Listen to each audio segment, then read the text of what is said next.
Le ministre marocain de l'Industrie et du Commerce, Riyad Mezour, a annoncé que l'objectif du pays était d'augmenter la production globale de véhicules de plus de la moitié de la production actuelle dans les 6 prochains mois.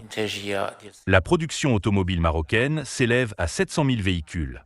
D'ici la fin de l'année, nous devions produire 1 million de véhicules, dont 70 000 véhicules électriques et 120 000 voitures hybrides. La capacité de production atteindra 107 000 véhicules électriques d'ici la fin de l'année. Lancé en 2012, Tanger Automotive City s'étend sur 720 hectares et sert de plaque tournante pour la fabrication automobile, abritant un écosystème complet de fournisseurs et de prestataires logistiques. Le Maroc connaît une croissance rapide dans le secteur des véhicules électriques.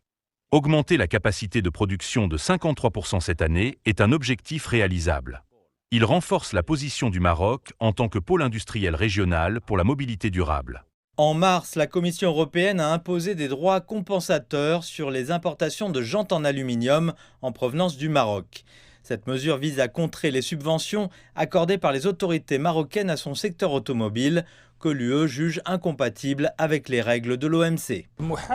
La Commission européenne prétend que cette décision vise à protéger les producteurs de l'UE et à défendre les emplois en Europe contre les pratiques commerciales déloyales. Mais en réalité, l'objectif est de ralentir la croissance phénoménale des entreprises marocaines et de certains de leurs partenaires chinois qui investissent, produisent et exportent du Maroc vers les marchés de l'Europe et des États-Unis. Le Maroc est le premier constructeur automobile en Afrique. Ce secteur est la première industrie exportatrice du Maroc.